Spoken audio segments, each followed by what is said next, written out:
Hey, LeBron, if you take out that big run Houston made in the fourth when you guys were up, what did you guys figure out about the small unit defensively that was going to limit Houston like it has last game with Markieff at the 5 and again up until the fourth today? Well, first of all, I want to hit on that last part. Obviously, we got to be better. We got to close out games the right way. We get a big lead. We got to be able to, continue to defend and continue to put the pressure on their defense and not allow them to get back into the game like we did. We started to give up, some threes. We started to give up, some fouls in the backcourt when we were in the penalty, and allowing them to score without the time running. So we'll be better. We watch film. We'll be better. But to get to your point, being able to have the luxury of being able to start keep at the 5 and having that versatility, having more speed out on the floor, allowed us to stay home a lot on their three-point shooters, for the majority of the game. And so it worked very well for us. LeBron, what stood out the most to you about the players around you and AD? You can name any one guy you want that tonight, whether it was Caruso or Rondo. What are the things that these guys have embraced about how you guys want to play as a team to support you two? Well, I mean, obviously, it's still a learning experience for some of our guys. This is AC's first playoff run. This is Kuz's first playoff run. Obviously, we got Rook in the game today, and he was huge in his first stint in the postseason. And we want to continue to grow every single day. And I thought AC grew today. Today was game 4. We played 5, so this was AC's 9th playoff game, and he's grown and grown ever since the first playoff game to today. Doe was, consistent as he's been in this series, and then like you said, Kuz had some good minutes, but I thought Rook was really good tonight. Coming off and giving us some huge minutes when Keith got fouls, got a little foul trouble. He came in and gave us some great minutes. So. It's still a learning experience for some of our guys, but everyone works off me and AD, and we just try to put them in position to be successful, and they also do the same with us. Hey, LeBron, it's Dave. Did you feel like tonight, between the John from the benches to some of the players on the court, the dual technicals for AD and Russell, and just the general demeanor, that this series kind of is ramping up, or tonight ramped up a little bit in chippiness, intensity, and anything like that? No, it's just playoff basketball. Fair enough. Okay, Dan? It seemed like, especially in those first 2 quarters, you guys had that sweet spot where you guys were all focused on the game and still really, feel that. Still playing through. Playing really loose and free. Oh, yeah. Seemed like it was the opposite. Yeah, I mean, through the first, I would say 43. Probably about 43 minutes, 42 and a half minutes, we had our game plan, and we executed that. And for the majority, if you're going to execute your game plan for that long, for consistent minutes, you're going to come out victorious. But we want to strive for something better than that. We want to work the game plan for 48 minutes, and we'll do a better job of that. And like I said, we're still a team that's, we're still a team that's growing as well. I mean, like I said, we got some guys that's not been a part of the postseason. This is our first run together in the postseason. This is only our 9th game together. In the postseason. So we'll get better with that. But I thought today we had a great game plan, and, and everybody, tried to execute it as much as we could. Taylor? Hey, Ron. So obviously, besides the win, as specific as you can be, what are you looking for from your team in these games to feel like we are getting better and we're doing the things we need to be doing? I think the most important is how we can grow from each game to the next. There's always ways that you can get better from game to game, no matter how well you play or how bad that you play. And you have the off days like tomorrow where you watch the film collectively as a group.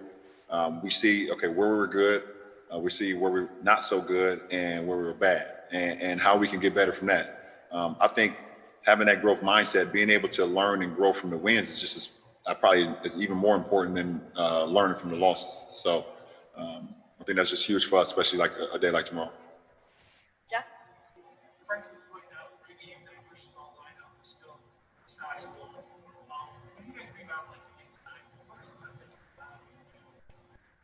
Yeah, I don't look at it as a small lineup because we still got AD at 6'11", we got Keith at 6'10", I'm 6'9", Danny 6'7", KCP is 6'6.5", 6'7". We're all, have this wingspan, and we play hard. So, when you have that type of length and you have that type of athleticism, throughout 5 guys, it definitely helps. Clean glass, defend, be able to rotate, be able to be in communication where if something breaks down, you have guys that can fly around and help as well. So it's a good lineup for us. All good? Specific to how your defense has really opened the range around James, like he barely took any shots in the first half tonight. What is going so well about that? Where's the biggest growth? Is it timing? Is it placement? Regarding James Harden?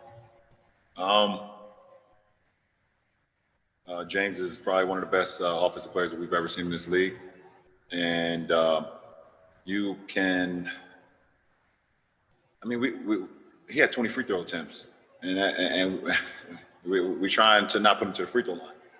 One of our game plans is not put him to the free throw line. And we're trying to not put him to the free throw line. And the guy is just so clever that he still was able to get 20 free throw attempts. So we're just trying to limit anything that we can from him because he can score from, he gets to the paint with his runners, with his floaters. Obviously, he has a step back. He has the threes in transition. He has catch and shoot threes when he's off the ball. And he's very, like I said, he's very tricky with his moves in the paint where he gets to the free throw line. So we're just trying to take away some things. We can't take away everything because that's how great he is offensively. But we try to follow the game plan and see what happens from there. I think we just have a couple more. Tisha has one on her end. Yes, Brad Turner. How you doing, LeBron? What's up, Brad? What we sipping on tonight? Got some red, brother. All right, I like it. I like it. Thank you for that. What about you? I might have some red too, for sure. All right. Alex said that you guys have been working on that corner three all year long. What does it do to his confidence to know you have that kind of faith in him at a moment like that when you guys are only up 5? I think it's, I don't even know if you can explain it.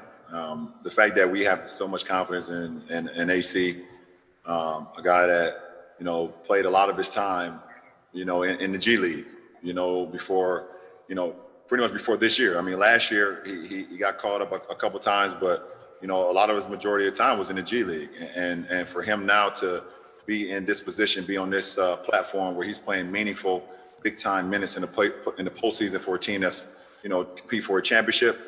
I think his confidence is growing and growing and growing. It's a guy that we know that we can count on, doesn't make many mistakes out on the floor and just plays winning basketball. That's just who he is. So, to have him in the crunch time, I didn't have 1 second guess if I was going to hit him in that corner when I seen that he had a little bit of space.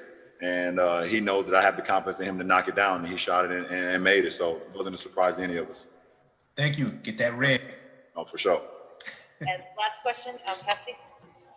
Obviously, Rondo is very vocal out there. He's getting more in a rhythm as a vocal leader. How do you guys mesh frame Rondo as vocal leaders out there?